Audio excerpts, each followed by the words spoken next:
وزدني إيمانا من قلبي الحيران ناديت يا منان اغمرني بالغفران وزدني إيمانا ذنبي تعلاني للذل أرداني ذنبي تعلاني. در بحث ایمان به الله متعال ما اول باید با تمام وجود احساسش کنیم.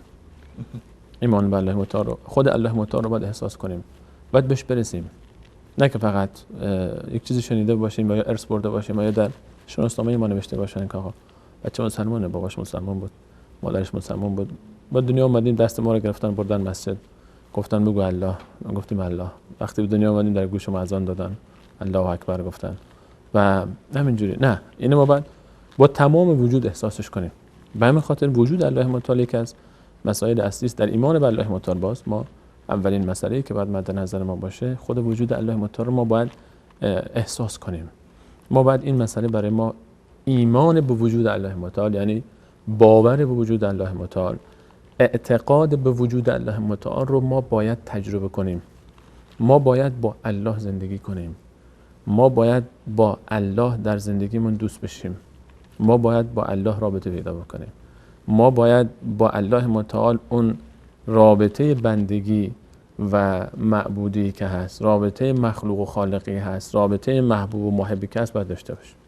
دو نفر از انسان‌هایی که عاشق هم میشن چطور به هم علاقه دارن، رابطه دارن، چطور به فکر همن، چطور به یاد همن، چطور همیشه وقتی که اسم یکی پیش اون ذکر میشه میبینیم که این لباش قنچه میزنه و این گونه ها میشکفه و خوشحال میشه، در دلش یک احساس ایجاد میشه. حالا داخل پرانتز یک ضرب المثل روسی هست، میگن که اگر نام یک کسی رو پیش شما گرفتن و دل شما تکون خورد بفهمید که عاشقید به اون شخص.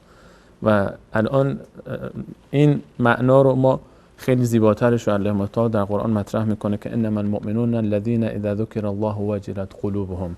مؤمنان کسانی هستند که وقتی نام الله تعالی گرفته میشه دلشون میلرزه. این همون احساسه، اون محبت است. این از کجا ایجاد میشه؟ چطور ایجاد میشه؟ این اولش با اصلا خودش باید وجودش رو ما باید احساس بکنیم. اول باید وجودش رو درک بکنیم. از ذکر کردیم که مسئله فطرت مهمترین مسئله است که بلا استثنا هر انسان روی زمین این حقیقت رو نسبت بهش باور داره. بحث فطرت اون نیروی درونیه که الله متعال در درون هر انسانی گذاشته که نسبت به الله تعالی باورمنده، که این نیرو بر اساس گذر زمان و با تربیت هر بچه‌ای که به دنیا میاد بر اساس این فطرت به دنیا میاد. یعنی اگر بچه‌ای به دنیا بیاد و دور بری‌ها کاری بهش نداشته باشن، این فطرت خود به خود اون رو به اسلام میرسونه. و رسول صلی الله علیه و سلم فرمود هر بچه‌ای که به دنیا میاد بر فطرت اسلام به دنیا میاد. فابواه یهودانه او ینصرانه او یمجسانه. این پدر و مادرش ان که اون رو مسیحی، یهودی یا مجوسش میکنن. نفرمود که این رو میان چیکار میکنن؟ مسلمونش میکنن. نفرمود که پدر و مادرن که مسیحی یا یهودی یا مجوسی یا مسلمان میکنن، چون مسلمان هست، چون باورمند است. بچه که به دنیا میاد ذاتش این گونه هست، اما شیطان قسم خورده که نگذاره به هر حال به مسیر مستقیم بره و سر راه انسان گردنه ها میگذاره.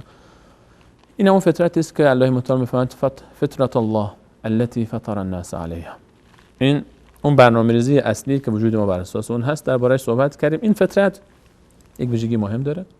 خلاصه صحبت کل برنامه گذشته ماست که این فطرت در شادی ها و در نعمت ها، علی خصوص در فراوانی نعمت، وقتی که ما انسان به هر حال همه چی خوبه براش، همه چی دماغش چاقه، شکمش پره و کیفش کوکه و برای همه چی برابره، اون موقع متاسفانه این فطرت یک کمی به حاشیه میره، یک کمی این فطرت غافل میشه از اون اصلی که هست.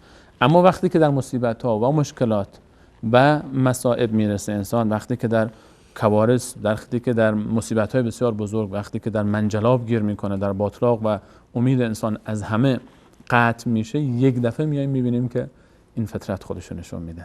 این فطرت میاد بیرون و این فطرت فریاد میزنه و الله متعال رو برای ما به تصویر میکشه و ایمان میکنه به الله متعال، که به تعبیر بسیار زیبایی در سوره مبارکه یونس الله متعال در آیه 20 میفرماید اون کسی است که شما رو در والذی یسیرکم فی البر والبحر، و اون کسی که در زمین و خشکی شما رو به حرکت در میاره. حتی اذا کنتم فی الفلک، شما در کشتی که هستید، و جرینا بهم بریح طیبه و فرحوا بها، خیلی خوشحالند، در کشتی نعمت‌ها هست، باد آرام و ملایمی در حال وزیدن هست، موج دریا با زیبایی ها. کشتی هم وقتی که در آب حرکت میکنه از اطراف باز یک صحنه بسیار زیبایی به تصویر میکشه. آب وقتی که پخش میشه به سمت این طرف و اون طرف، انسان لذت میبره از این صحنه. مرغ‌های دریایی بالا سر انسان هست، تا افق انسان آب میبینه و اگر نیمچه ابری هم باشه این زیبایی دو چندان میشه. یک نسیم خنک بهاری هم که کلا دیگه این زیبایی رو صد چندان میکنه. و جرینا بهم بریح طیبه و فرحوا بها جاءتهم ریح عاصف. یک دفعه یک طوفان میاد، همه این چیزها رو به هم میزنه. یک طوفان میاد، ابرها میان، تاریک میشه، سیاه میشه، طوفان میاد، رعد و برق میاد، موجهای خطرناک میاد. و الله متعال میفهمد که وقتی که این موج میاد، و جاءهم الموج من كل مكان و ظنوا انهم قد احیط بهم، اینها مطمئن میشن که الان دیگه در منجلاب گیر کردن. دعوا الله مخلصین له، الله متعال هر جوری شده داد میزنه و فریاد میکشن. این بحث فطرت.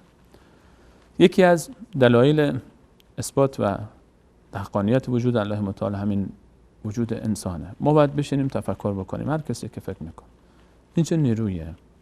ما انسان ها خود به خود اینطوری خلق شدیم. چطور بچه وقتی به دنیا میاد خود به خود میدونه که بعد سینه مادر رو به دهان بگیره و این حرکت حتی مکیدن، و از کجا میدونه که بعد اینجا شیر بخوره؟ حتی اگر انگشت آدم سمت دهن بچه بکنیم وقتی به دنیا میاد، انگشت انسان میگیره شروع میکنه به مکیدن. این حرکت مکیدن رو کی بهش یاد داده؟ کی به این یاد داده که تو باید بمکی؟ کی بهش یاد داده که هر وقت نیازی داشتی یا دردی داشتی یا گرسنه یا تشنه شدی گریه کن؟ کی بهش یاد داده؟ ما که بهش نگفتیم. بگیم هم نمیفهمه از مادر اون وقت. پدر و مادرم که وقتی که بچه حامله است در شکم مادر بهش نمیگه پسرم به دنیا اومدی گریه کن، به دنیا اومدی بس سینه‌مو بگیری به دهن، یا بابام بهش بگه پسرم وقتی اومدی مستقیم اگه من نبودم با مادرت هست و شیر بخور. اینها رو کی به وجود انسان میگذاره؟ اینها همون اگر ما بشینیم، مشکل ما اینه که در این مسائل وقتی که درباره الله و تفکر الله صحبت میشه از بس مشغولیم، از بس ذهن ما مشغول به سریال ها و فیلم ها و فیلم های داستانی و سریالی و قصه ها و مشکلات زندگی و امرار معاش و درگیری با این و با اون و با این و با اون. اصلا فرصت نمی کنیم بشینیم تفکر کنیم، فرصت نمی کنیم. یعنی از بس مشغولیم، از بس خودمون رو غرق کردیم در این دنیا. اینه که رسول الله صلی الله علیه و سلم یک گوشه‌ای میرفتن تشریف میبردن غار حرا. رسول الله صلی الله علیه و سلم در مکه‌ای که اون موقع در 1400 سال پیش نه برقی بود و نه آب آنچنانی بود و نه گاز و تلفن و نه اینترنتی و نه موبایلی و نه این گوشی‌ها بود و نه این فیلم‌ها و تلویزیون‌ها بود. یعنی زندگی خیلی ساده‌ای که در یک روستاهای امروزی ما بدون این امکانات شاید هنوزم نشه تجربهش کرد. بازم می‌بینیم که ایشون قبل از نبوت میرفتن به غار حرا. کجا میرفتن؟ به غار حرا. یک گوشه‌ای. برای چی میرفت رسول الله صلی الله علیه و آله به غار حرا؟ اینا همه مقدماتی برای شروع یک حرکت عظیم، برای شروع یک دعوت ایمانی بزرگ. اینا همه یک مقدمات. این چیه؟ این همون فرصت اون خلوت کردن انسان نیاز داریم. ما همه ما انسان‌ها برای اینکه به این درجه‌های ایمانی برسیم باید خلوت کنیم با خودمون.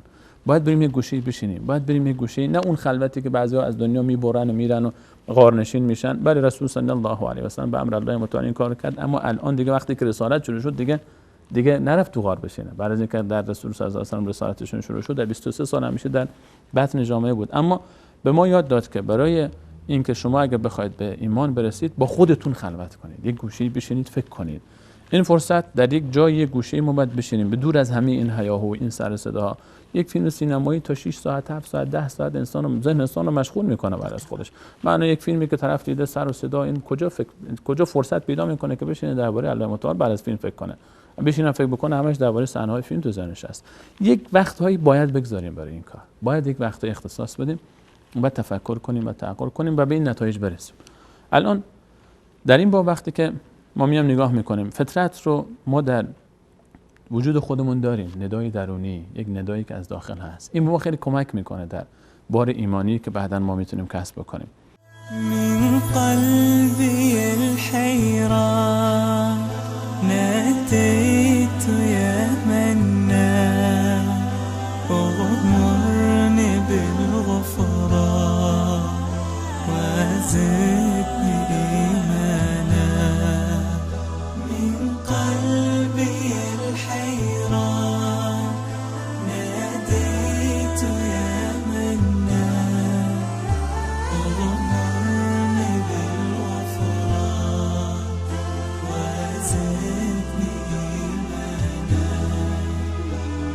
ذنبي تعلاني للذل أردني ذنبي تعلاني